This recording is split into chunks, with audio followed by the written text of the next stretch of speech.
Bismillahirrahmanirrahim. Assalamualaikum warahmatullahi wabarakatuh. Waalaikumsalam warahmatullahi wabarakatuh. Ya, selamat pagi semuanya. Selamat pagi, Ibu. Apa kabar pagi ini? Alhamdulillah. Luar biasa. Allahu Akbar. Oke, semoga kita semua dalam keadaan sehat dan tentunya selalu ceria. Oke. Sebelum kita memasuki materi pada pagi hari ini, alangkah baiknya kita memulainya dengan berdoa. Di sini saya ingin menunjuk Subarkah untuk memimpin doa pada pagi ini. Silakan Subarkah. Baiklah Ibu, terima kasih.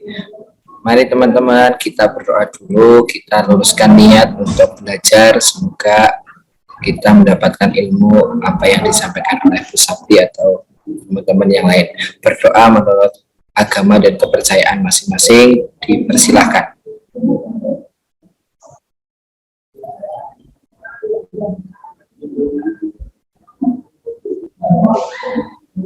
Doa cukup.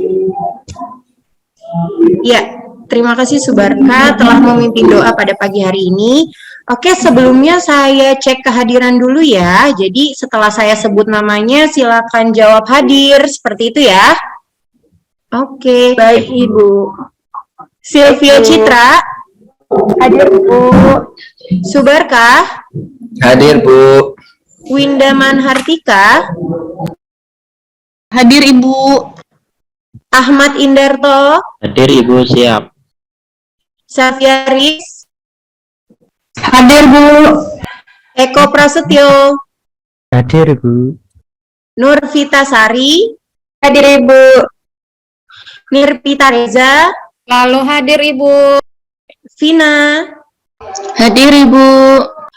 Oke, alhamdulillah ternyata pagi ini Ibu, semuanya. saya belum di absen. Oh iya, maaf, Iswatun terlewat ini ya. Iswatun Iya. hadir ya.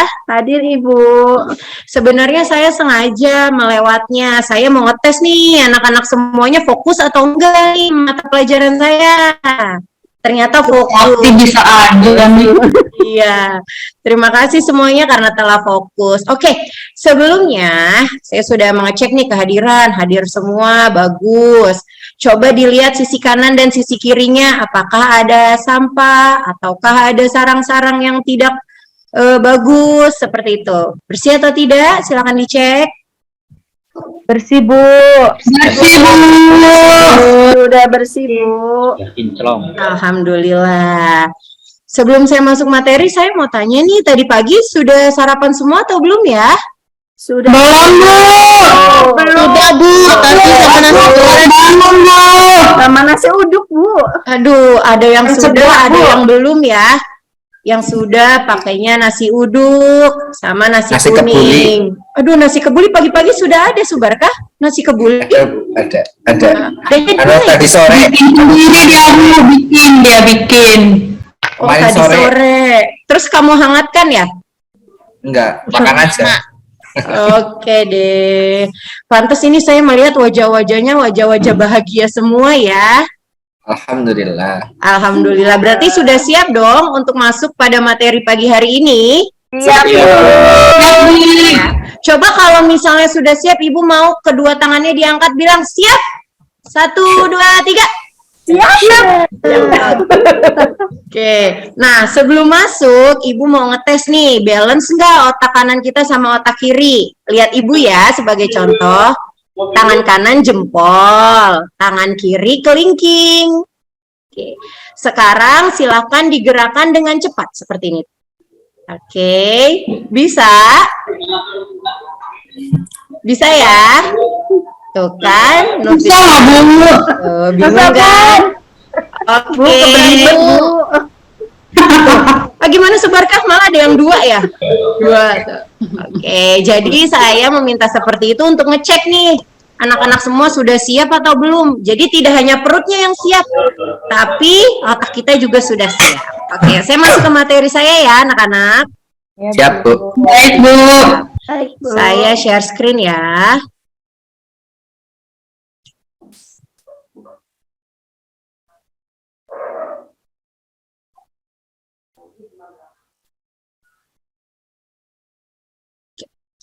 Apakah sudah terlihat share screen Ibu? Sudah, Bu. Udah, Bu. Tapi sebelum masuk, Ibu mau tanya nih sama kalian. Apa sih gunanya Pancasila bagi kehidupan kita? Ayo, siapa yang berani? Aku Bu, saya, Bu. Sebagai dasar negara, Bu. Selviaris dulu deh, coba nih. Selviaris, habis itu Iswatun ya. Ya, Bu. Untuk ini, Bu, untuk apa ya? Untuk gambaran kita, petunjuk kita harus bagaimana dalam bersikap, Bu. Waduh, jawabannya sangat diplomatis sekali. Ayo Iswatun, coba Ibu mau dengar. Jadi Pancasila itu, Bu, untuk pandangan hidup. Jadi untuk petunjuk bagaimana cara kita hidup dengan baik dan benar kayak gitu, Bu. Oke, nah kurang lebih guna Pancasila itu seperti yang disebutkan oleh teman-teman kita nih anak-anak, Selviaris dan Iswatun. Selanjutnya, bagaimana sih jika Pancasila tidak diterapkan dalam kehidupan kita? Ayo, siapa yang berani? Saya, Bu. Waduh, Iswatun lagi. Ini kayaknya semalam udah belajar ya Iswatun ya? Udah, Bu. Oke, boleh Iswatun coba apa jawabannya? Ya, jika tidak menerapkan Pancasila di dalam kehidupan ini, hidupnya akan berantakan, hancur, Bu. Tidak ada petunjuk, tidak ada pedoman seperti itu. Oke, sangat baik sekali jawabannya. Setelah Ibu memasukkan pemantik tadi kepada kalian, semoga kalian tahu nih ke depannya kita akan membahas materi tentang peristiwa dan dinamika yang terjadi di masyarakat dengan praktik ideal Pancasila sebagai dasar negara. Kita mulai pembelajaran ya. Baik, Bu. Ya, Ibu. Di sini Ibu punya kata-kata bijak. Jika hanya diucapkan, Pancasila tidak lebih dari sekedar kata-kata. Seharusnya Pancasila itu dicintai dan sebaik-baiknya mencintai adalah dirasakan ke dalam hati dan dibuktikan dengan tindakan. Oke. Bagus nggak kata-kata mutiaranya dari Ibu? Bagus banget, Bagus banget, Bu. Wow, kalau bagus Ibu minta tepuk tangannya dong. Terima kasih. Selanjutnya, nah tujuan pembelajaran pada materi hari ini yaitu diharapkan dengan menerapkan perilaku nilai-nilai Pancasila sebagai dasar negara dan pandangan hidup bangsa ke dalam kehidupan bermasyarakat dengan baik, Yang kedua, melalui tanya jawab, peserta didik mampu memahami dinamika perwujudan Pancasila sebagai dasar negara dan pandangan hidup bangsa dengan benar. Lalu yang ketiga, melalui presentasi peserta didik mampu mengkomunikasikan hasil kajian terkait dinamika perwujudan Pancasila sebagai dasar negara dan pandangan hidup bangsa. Oke, next. Nah, ini adalah peta konsep yang Ibu buat. Jadi hari ini kita akan membahas 2 subtema, yaitu penerapan Pancasila dari masa ke masa dan langkah-langkah perwujudan nilai-nilai Pancasila sebagai dasar negara. Oke, nah kita mulai subbab pertama dulu ya, penerapan Pancasila dari masa ke masa. Oke. Penerapan Pancasila di awal kemerdekaan seperti apa sih? Nah, pada masa awal kemerdekaan, Indonesia banyak permasalahan berkaitan dengan penerapan Pancasila. Nah, sekarang nih Ibu mau ngetes, coba mau tanya. Nurvita, coba ini gambar tokoh siapa? Insinyur Soekarno, Ibu. Oke, benar. Insinyur Soekarno itu presiden keberapa?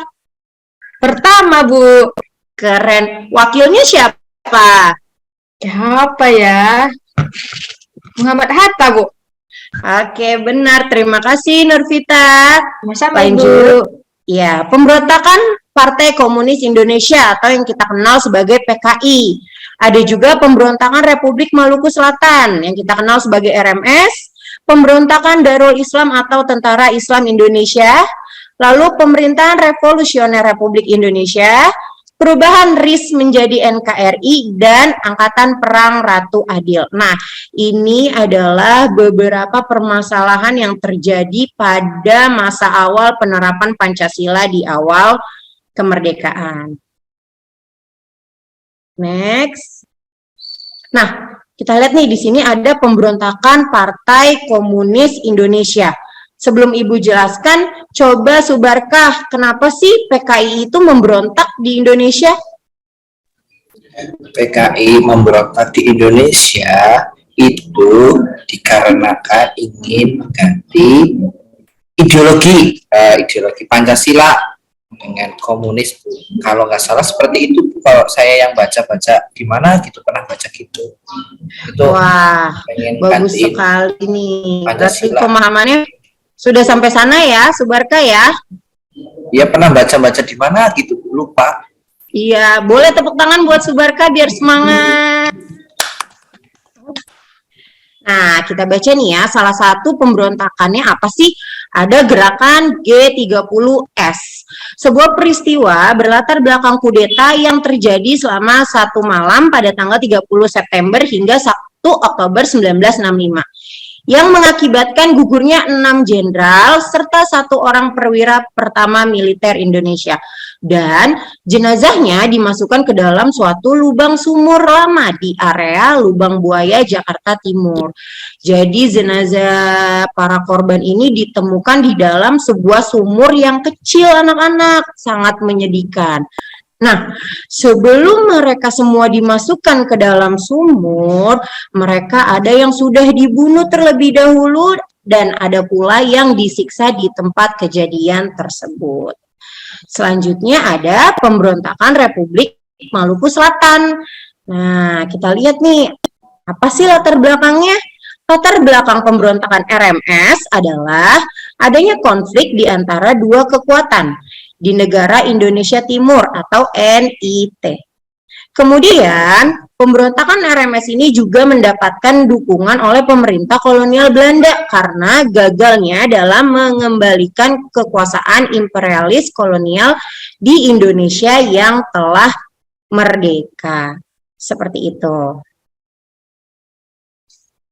Nah, selanjutnya ada pemberontakan DITII.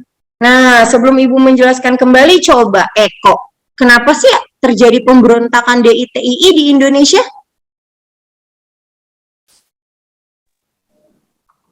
Eko? Iya Bu, ya Bu. Ngantuk tuh Bu, si Eko Bu. Kurang konsentrasi nih ya. Kurang konsentrasi nih Eko, apakah sudah minum aqua? Oh, saya minumnya ini Bu. Oh, pantas kamu tidak konsentrasi nih. Oke, gimana? Tapi pertanyaannya apa ya Bu? Iya, jadi kenapa sih ada pemberontakan DITII di Indonesia? Kenapa gitu? Oh, apa itu penyebabnya? Bu. Iya. Mungkin karena ingin menerapkan itu Bu, negara Islam itu. Oke, selain itu ada lagi? Tahu Eko? Tidak tahu Ibu, belum Oke. belajar tadi malam. Iya, Eko harus sering-sering minum aqua ya Eko ya. Iya Ibu. Iya, tidak apa-apa. Oke, Ibu jelaskan ya. Jadi, pemberontakan DITII merupakan salah satu pemberontakan tersulit yang pernah dihadapi oleh Indonesia. Sebab, pemberontakan ini menyebar di berbagai wilayah Indonesia, dari Jawa, Sumatera, Sulawesi, maupun Kalimantan. Dilatar belakangi oleh ketidakpuasan Kartosuwiryo terhadap kemerdekaan Republik Indonesia. Saat itu, kemerdekaan Republik Indonesia dibayang-bayangi oleh kehadiran Belanda yang ingin berkuasa atas Indonesia, terutama setelah perjanjian Renville ditandatangani pada tahun 1948. Nah, selanjutnya nih, Pemerintahan Revolusioner Republik Indonesia atau PRRI. Coba Winda, kenapa nih bisa terjadi pemberontakan PRRI? Itu seperti yang sudah terlihat di slide Bu, itu terjadi setelah Belanda mengakui kedaulatan NKRI Bu. Adanya kekecewaan dari angkatan militer daerah terhadap pusat, khususnya di wilayah Sumatera dan Sulawesi Ibu. Oke, terima kasih Winda. Berikan aplaus untuk Winda. Oke. Selanjutnya, pemberontakan PRRI, Pemerintah Revolusioner Republik Indonesia, terjadi setelah Belanda mengakui kedaulatan NKRI pada tahun 1957. Gerakan disebut juga Permesta atau Perjuangan Rakyat Semesta. Ini berawal dari kekecewaan angkatan militer daerah terhadap pusat, khususnya di wilayah Sumatera dan Sulawesi. Gerakan PRRI, Permesta, bermula dari keadaan tidak stabil dalam pemerintahan, masalah korupsi, perdebatan dalam konstituante, dan pertentangan dalam masyarakat mengenai konsepsi presiden. Next. Sebentar. Oke, selanjutnya di sini ada perubahan RIS menjadi NKRI. Nah, sebab RIS tidak sesuai dengan cita-cita proklamasi 17 Agustus 1945, perubahan dari RIS menjadi NKRI terjadi setelah semua negara bagian RIS menyatakan menggabungkan diri dalam NKRI. RIS tidak sesuai dengan cita-cita proklamasi pada tahun 17 Agustus 1945. Nah, di sini coba nih, siapa yang berani menjelaskan proklamasi 17 Agustus 1945 itu seperti apa sih prosesnya sebelum terjadi proklamasi? Ayo, coba siapa yang berani? Jadi sebelum terjadi proklamasi itu ada peristiwa penculikan dulu. Nah, itu yang diculik siapa? Ayo, coba. Insinyur Soekarno, Bu. Iya, benar. Insinyur Soekarno dengan siapa yang diculik, Sylvia? Dengan Muhammad Hatta ya, Bu. Ayo, dengan siapa? Dua doang atau lebih nih? Tokoh-tokoh tua, Bu, yang berperan dalam kemerdekaan. Oh iya, golongan tua ya.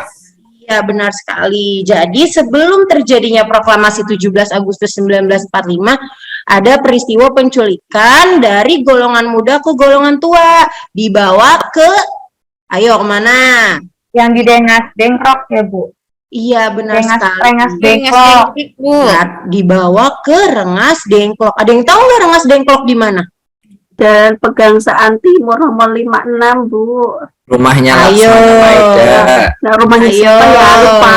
Laksmana Maeda. Ayo, di mana jadinya? Rengas Dengklok di mana? Di Jalan Pegangsaan Timur. Yakin? Kalau yang di buku kayak Jawa Barat, Ibu. Nah, di mana? Sylvia Riz, coba. Aku lupa Bu tepatnya di mana, cuma seingat aku kayaknya di Jawa Barat deh. Iya, Karawang, benar. Bu. Nah, benar sekali nih, Sylvia Riz. Ini bukan adik kakak ya? Kita kembar, Bu, tapi beda. Adik kakak ketemu gede, Bu. Namanya 11-12 ya. Oke, jadi Rengas Dengklok itu ada di Provinsi Jawa Barat, tepatnya di Karawang. Nah, setelah peristiwa itu, akhirnya baru golongan muda membawa golongan tua ke rumah Sayuti Melik untuk mempersiapkan proklamasi kemerdekaan Republik Indonesia. Selanjutnya, Angkatan Perang Ratu Adil atau APRA. Nah, Angkatan Perang Ratu Adil adalah milisi dan tentara swasta pro-Belanda yang didirikan pada masa Revolusi Nasional Indonesia.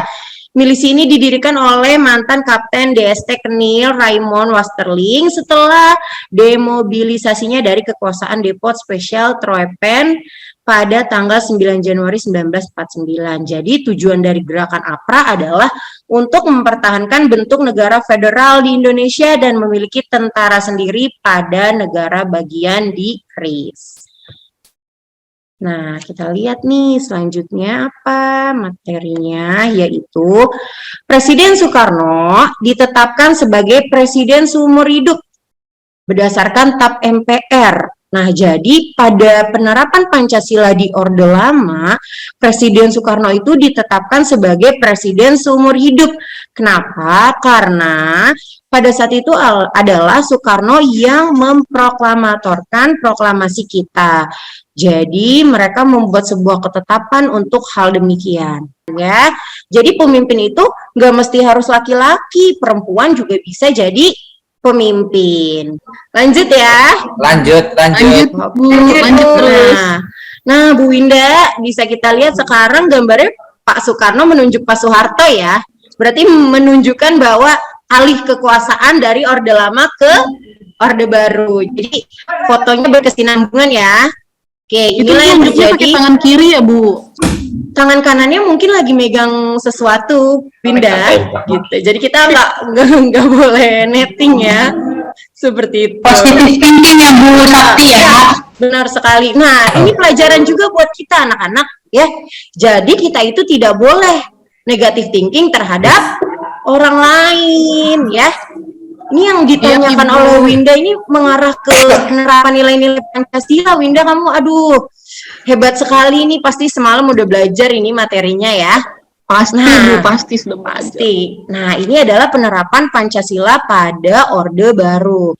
Kita lihat ada 4 poin utama. Di sini ada jumlah partai politik hanya 3, kebebasan pers dan kebebasan berpendapat dibatasi, pemberedelan dilakukan atas dasar media dan pers memberitakan peristiwa yang bertentangan dengan kebijakan pemerintahan. Lalu yang paling hits adalah penculikan dan penangkapan aktivis politik. Jadi pada saat Orde Baru tuh banyak sekali aktivis yang hilang, anak-anak. Seperti itu ya. Ibu, Next. pemberedelan apa sih, Bu? Oke, pemberedelan itu dilakukan atas dasar media dan pers memberitakan peristiwa yang bertentangan dengan kebijakan pemerintah. Jadi seperti ini, pada zaman Orde Baru itu, pers atau media tidak bisa memberitakan sewenang-wenang atau semena-mena tentang kebijakan yang dilakukan oleh pemerintahan tersebut. Seperti itu, Sil. Jadi ketika dia memberitakannya hal-hal yang negatif, maka seperti yang tadi bisa saya jelaskan bahwa dia bisa saja hilang atau bisa saja keluarganya yang hilang. Seperti itu. Itu Sofian, Pak semoga Barta nih Barta kayaknya jadi presiden ya. presiden. Ini kayak Pak Amin. Subarka cita-citanya jadi presiden ya, Pak ya. Itu Iya, sudah ada Bu. wakilnya, Bu. Tadi Iya, Eko wakilnya pengen siapa, jadi Winda? wakil, Ibu. Oh, Eko ya. Eko yang ini ya, tadi kurang minum aqua ya, mau jadi wakil. Yang ngantuk tadi Bu, ngantuk. Ngerokok, Bu. Iya, ngerokok, kurang konsentrasi. Nanti berarti nih, Eko Ibu bawa ke BK ya, Ko ya? Kita ini wawancara. Ya Bu, bapak aja Bu, datang Bu. Naik poin, Bu. Iya kan, apalagi poinnya gede loh untuk merokok. Oke, next. Nah, kita lihat nih sekarang penerapan pada reformasi. Ada 5 poin penting, yaitu kehidupan berbangsa dan bernegara sudah banyak kebebasan, hanya saja seringkali kebablasan. Jadi ketika sudah dikasih kebebasan dari zaman sebelumnya, ternyata malah kebablasan. Kita seringkali bertindak di luar dari apa? Ayo, di luar dari apa? Di luar dari tanggung jawab kita. Kita bisa lihat di medsos kan, orang kalau ngomong atau netizen kalau ngomong itu tidak dipikir 2 kali. Jadi kebebasan itu walaupun memang dikasih kebebasan berpendapat, kita nggak bisa sembarangan untuk berpendapat di manapun. Karena kita harus tetap bertanggung jawab atas apa yang kita bicarakan. Lalu kehidupan berbangsa dan bernegara sudah banyak kebebasan, hanya saja seringkali kebablasan. Masyarakat seringkali hanya sekedar memahami Pancasila, terjadi upaya penolakan terhadap Pancasila karena dianggap gagal sebagai dasar negara, dan banyak muncul kelompok-kelompok yang menggunakan dasar kesamaan identitas tertentu. Jadi gini anak-anak, ketika Pancasila kita itu sudah mulai dirongrong oleh gerakan-gerakan yang membenci Pancasila, kita sebagai warga Indonesia yang baik, kita harus tetap menjaga persatuan dan kesatuan supaya Pancasila kita tetap kokoh. Nah, Ibu analogikan ya, bahwa kalau sapu lidi hanya ada satu dengan sapu lidi yang banyak, maka yang bisa dipatahkan sapu lidi yang mana? Yang satu, Bu. Yang satu, Nah, pintar sekali anak-anak. Yang bisa dipatahkan adalah sapu lidi yang satu. Tapi kalau sapu lidinya banyak, akan susah untuk dipatahkan. Itulah analogi dari persatuan dan kesatuan. Nah, kita masuk ke subbab berikutnya, yaitu perwujudan Pancasila dalam kehidupan. Nah, seperti apa sih perwujudan Pancasilanya? Nah, kita bisa lihat di sini Ibu buat di 6 lingkungan. Ada lingkungan keluarga, lingkungan sekolah, lingkungan pekerjaan, lingkungan internet, lingkungan global, dan lingkungan masyarakat. Sekarang Ibu panggil acak. Coba Ahmad, yang lingkungan keluarga gambarnya yang mana? keluarga yang Gimana? Ayo. tengah ini Bu, yang tengah yang lagi ayat Yang ini Nah, ya itu betul. benar atau tidak anak-anak? Benar. Wah, tepuk tangan dulu untuk Ahmad. Oke. Nah, selanjutnya Ibu acak lagi ya. Coba Bu Nirvita Reja. Kalau lingkungan global yang mana gambarnya? Lingkungan global yang pertama ya, Bu. Yang mana? Ini? Nih. Oke, benar. Tepuk tangan untuk Nirvita Reja. Nah, dalam pelaksanaan pengamalan nilai-nilai Pancasila tentunya harus dilakukan dengan penuh komitmen dan konsistensi dimanapun itu. Jadi ketika kita mau mengamalkan nilai-nilai Pancasila, kita nggak bisa setengah-setengah. Contoh misalnya di lingkungan sekolah, kita mau membantu teman kita yang kesusahan. Ya kita tidak bisa setengah-setengahnya, bantu nggak ya, tidak nggak ya, bantu nggak ya. Nah itu nggak bisa. Nah contoh lagi misalnya di lingkungan keluarga. Ketika ibu kita lagi susah nih, lagi kerepotan, kita misalnya mau membantu untuk memasak, tapi keyakinan kita bilang, nanti aku kena minyak goreng kalau aku mau masak. Nah, itu nggak bisa. Jadi, pelaksanaan pengamalan nilai-nilai Pancasila itu harus kita dengan penuh komitmen dan konsistensi. Nah, selanjutnya di sini Ibu akan memberikan LKPD. Nah, LKPD-nya seperti apa? Nah, kita ambil dari subtema yang kedua, yaitu perwujudan Pancasila dalam kehidupan. Next. Nah, ini adalah petunjuknya ya. Jadi kalian siap-siap, habis ini kita akan membagi dalam beberapa kelompok.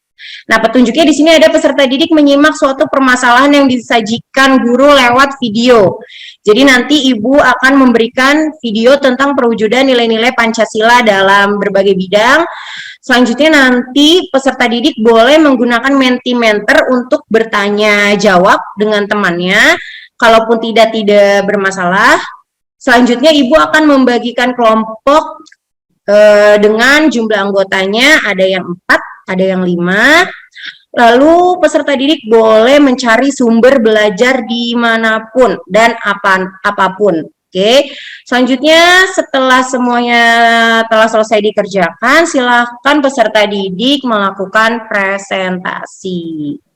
Ya, didengarkan ya anak-anak, ini videonya.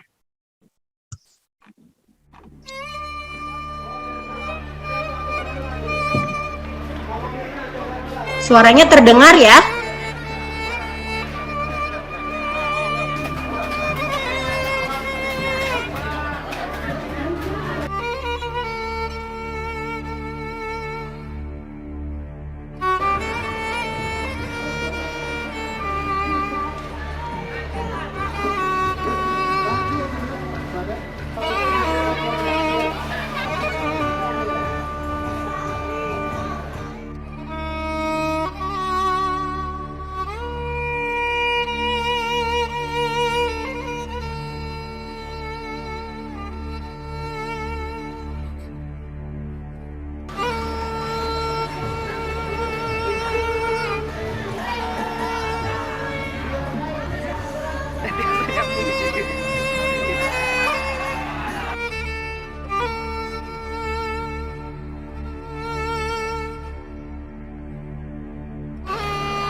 Nah, setelah kalian simak dari video tersebut, kalian boleh scan barcode yang Ibu berikan di sini. Ini namanya aplikasi Mentimeter. Nah, di sini Ibu ingin kalian, jika ada yang ingin ditanyakan terhadap suatu materi yang tadi Ibu jelaskan atau materi video yang tadi Ibu terangkan, silakan kalian masukkan pertanyaan ke dalam Mentimeter tersebut, gitu ya. Next. Nah, selanjutnya silahkan kalian kerjakan lembar kerjanya bentuk 4 kelompok besar. Ini sudah dibentuk ya kelompoknya ya? Udah, Bu. Lalu amati video perwujudan. Tadi sudah kalian amati video tersebut berkaitan tentang gotong royong. Lalu silakan tuliskan hasil identifikasi kalian, kemudian kalian akan melakukan presentasi. Paham ya sampai di sini ya? Iya, Ibu. Paham, Bu. Alhamdulillah. Oke, silakan Ibu beri waktu 30 menit untuk kalian berdiskusi kelompok ya.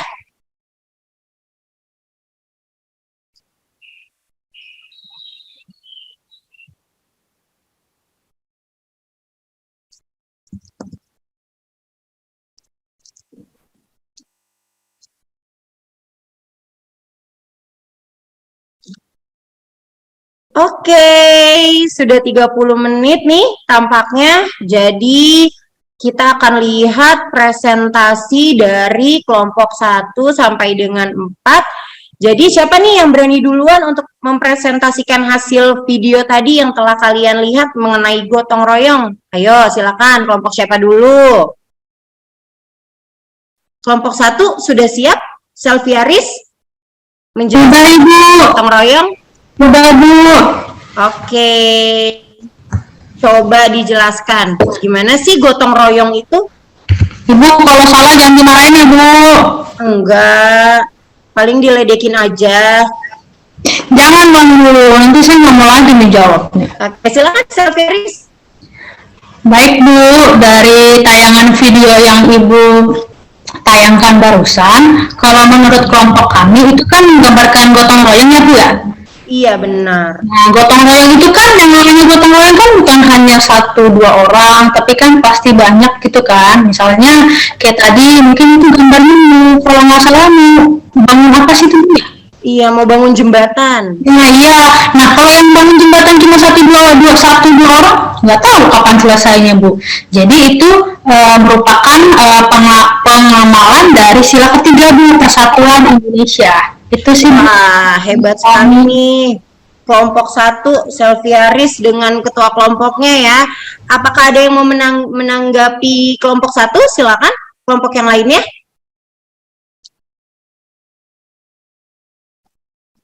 Ayo, Bu Sylvia Citra, coba kelompok 2, gimana nih tanggapannya nih mengenai gotong royong tersebut? Baik, Bu. Terima kasih atas kesempatannya. Iya.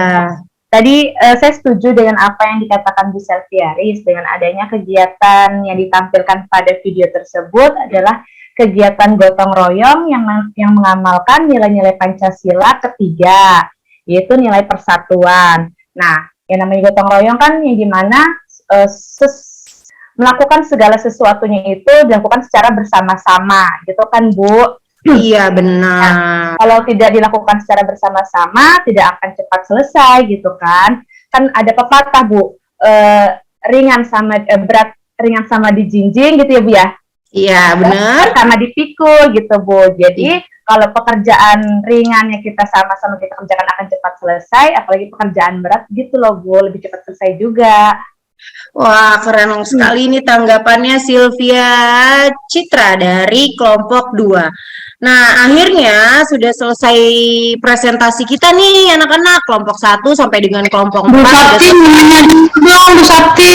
Oke, boleh. Selviaris, apa? Bu, Tanya apa? tadi kan katanya dikerjakan bersama-sama, Bu. Bu, kalau ujian ngerjain bareng-bareng boleh dong, Bu. Boleh ya, Waduh. Ini ujian ya, kalau ujian, coba nih kayaknya Winda udah mau jawab deh. Ibu soalnya mau ngomong, kayaknya Winda udah semangat banget nih mau jawab. Coba Winda boleh nggak sih kalau ujian itu kita ngerjainnya sama-sama atau bareng-bareng? Itu nggak boleh, Bu. Itu Selviaris nanya kayak gitu karena dia sering nyontek ke saya, Bu. Saya sering diancem. Pantesan ya. Bohong, Bu, nggak diancem, Bu. Orang saya tawarin makan aja dia langsung mau kok, Bu. Nggak ada ancaman, Bu. Orang udah mau sendiri kok. ya, Bu? Nggak boleh. Nah, sebenarnya nggak bolehnya itu kenapa sih, Bu Nurvita? Coba deh, kenapa nggak boleh kalau nyontek pada saat ujian? Nyontek, kalau Bukan nyontek kan mencontek, itu mengerjakan artinya, sama-sama. Kenapa itu kan coba? artinya nggak jujur, Ibu. Harusnya kan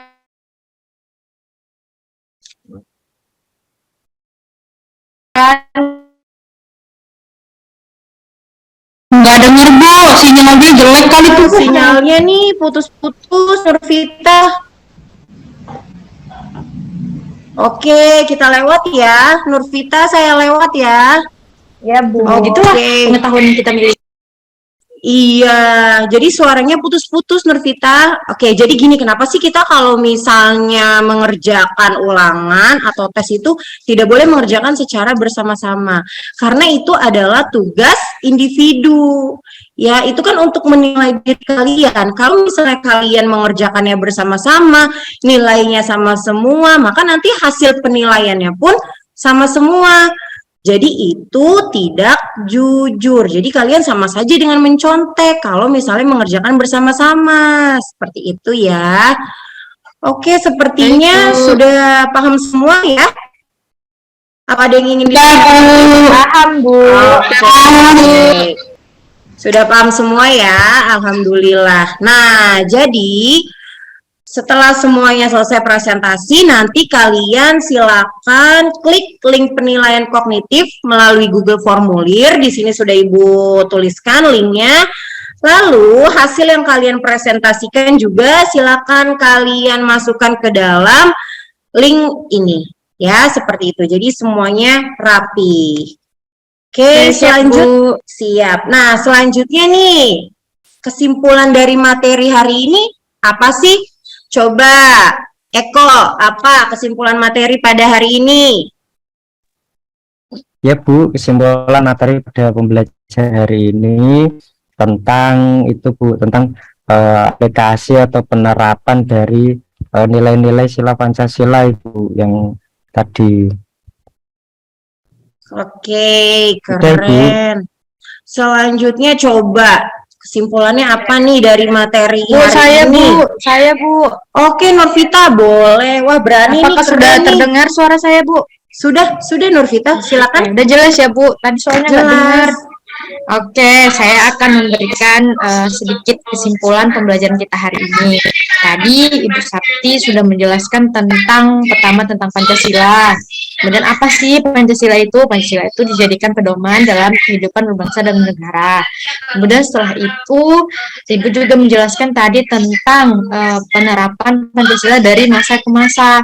Apa saja tadi peristiwa-peristiwa yang terjadi untuk memperjuangkan Pancasila tetap menjadi dasar negara kita. Ada tadi DITII, ada lagi banyak peristiwa-peristiwa yang menyebabkan Pancasila itu harus kita junjung tinggi seperti itu. Kemudian tadi juga ada penerapan Pancasila dalam kehidupan keluarga, masyarakat, bangsa dan negara.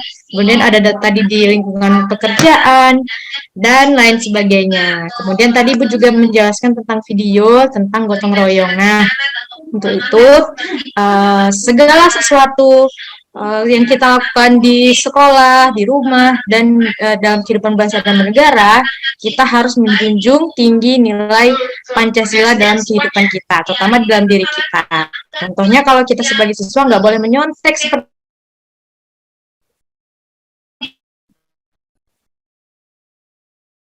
Oke, Nurvita, sangat bagus sekali ya. sebagai Pancasila. Oke, terima kasih. Kesimpulannya, kita beri aplaus dulu untuk Nurvita Sari untuk penutup kita pada materi pagi ini. Oke, selanjutnya nih refleksi dari Ibu. Jadi apa sih yang kalian dapatkan dari pembelajaran pagi ini? Coba sekarang Ibu tunjuk. Vina, apa sih yang kamu dapatkan dari pembelajaran pada pagi ini? Kita belajar tentang penerapan Pancasila dari masa ke masa, Bu. Wah, berarti Vina sedikit banyak udah tahu ya bahwa penerapan dari Pancasila nih tiap zamannya berbeda-beda ya? Iya, Bu Sapti. Oke, terima kasih anak-anak hebat, anak-anak cerdas, anak-anak yang selalu ceria. Akhirnya materi Ibu pada pagi ini telah selesai. Ibu ucapkan terima kasih banyak telah bekerja sama dengan Ibu dengan baik. Boleh kita tutup dengan doa yang Bu, bentar Bu, apa Sel? Bu, itu LKPD-nya dikumpulin kapan tuh Bu? Lewat Google Formulir. Oke, untuk LKPD dan link penilaian kognitifnya Ibu tunggu sampai jam 3 sore ini ya. Karena kan kalian sudah selesai mengerjakannya semua, Kak. Tinggal kalian upload aja, oke? Paham ya? Oke Ibu, Ya, Bu. makasih Bu. Ada PR nggak, Bu? Tidak ada, jadi kalian hanya tinggal mengerjakan link penilaian kognitif saja ya. Ibu, materi buat besok apa Bu, minggu besok? Oke, Sylvia, ini benar sekali materi untuk minggu besok yaitu kita akan belajar tentang pokok-pokok pikiran UUD 1945.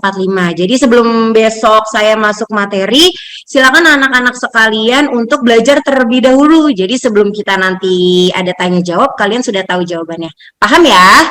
Paham Bu. Paham, Ibu. Paham, Oke, terima kasih semuanya. Sebelum kita Terima tutup, kasih, Bu marilah Sakti. kita berdoa dulu ya. Winda, silakan pimpin doa. Baik Ibu, baik teman-teman, semoga pembelajaran hari ini bisa kita manfaatkan, kita ambil semua pembelajaran yang baik yang telah dipresentasikan oleh Bu Sapti tadi dan kita amalkan dalam kehidupan sehari-hari. Mari berdoa mulai. Berdoa tak pernah usai. Terima kasih Bu Sapti. Oke, terima kasih semuanya anak-anak. Saya undur diri. Terima kasih Bu Sakti. Assalamualaikum warahmatullahi wabarakatuh. Waalaikumsalam Terima kasih Bu warahmatullahi Sapti. wabarakatuh. Sampai jumpa lagi. Terima kasih. Oke, Ibu mengucapkan salam Pancasila. Salam Pancasila.